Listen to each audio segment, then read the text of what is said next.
The Ranger has made its triumphant return to America, ready to duke it out in the suddenly hot midsize truck segment. Now, not everyone who wants a truck needs F-150 size and capability, and the Ranger takes up that slack and does so brilliantly. Through the first half of this year, sales of midsize pickups are up 15%. And with only a handful of them on the market, competition is fierce.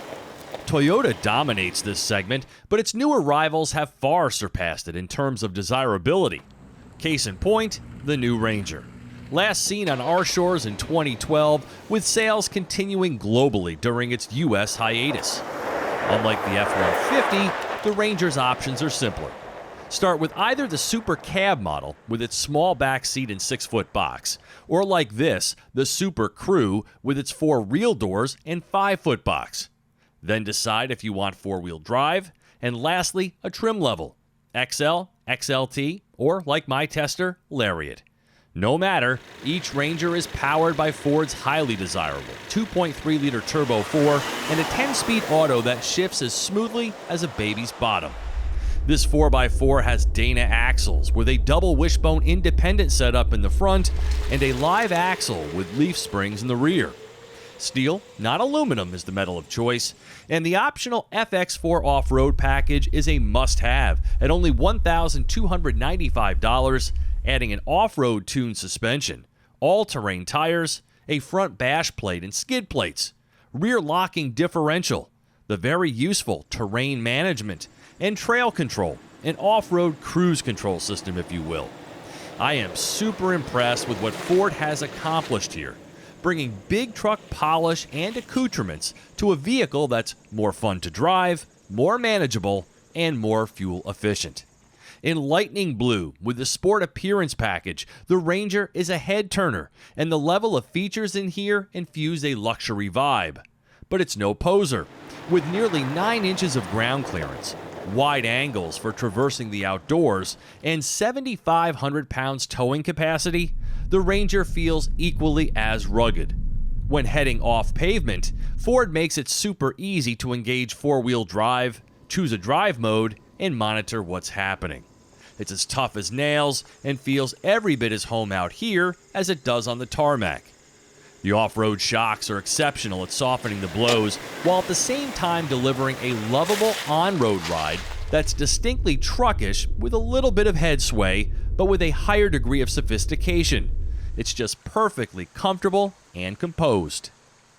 It took me all of about 2 minutes to realize that the Ranger is the best in the body-on-frame smaller truck segment, and it's not even close.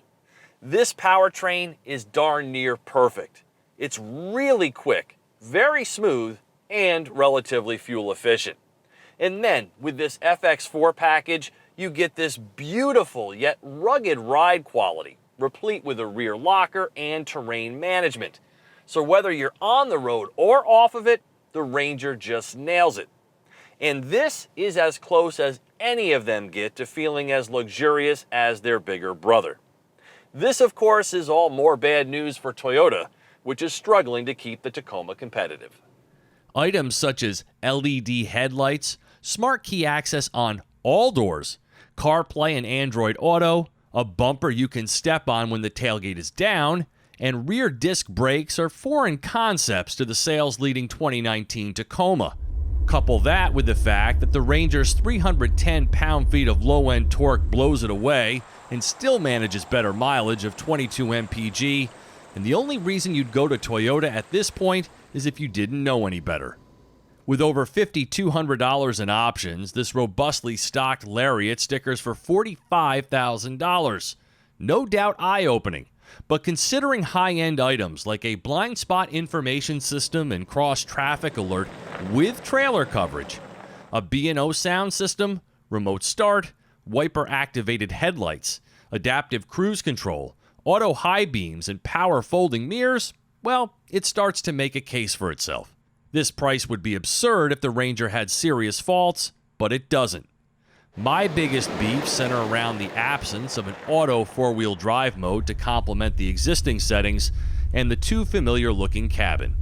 It would be nice to see a dampened tailgate, though, at least on this Lariat model. On a side note, it amazes me how long Ford has stuck with these outside keypads as a way of getting into the vehicle. I always liked it. My 1987 Mercury Cougar XR7 had one of these, and to this day I still remember the code. It was 83117. So if you happen to see a gold one out there somewhere, give it a shot. The Ranger is a one-solution truck. It fits in the garage and can play expertly wherever it finds itself. So where does Ford go from here? Well, if you believe rumors, a Ranger Raptor is on its way to the U.S. For TestDriveNow.com, I'm Steve Hammis.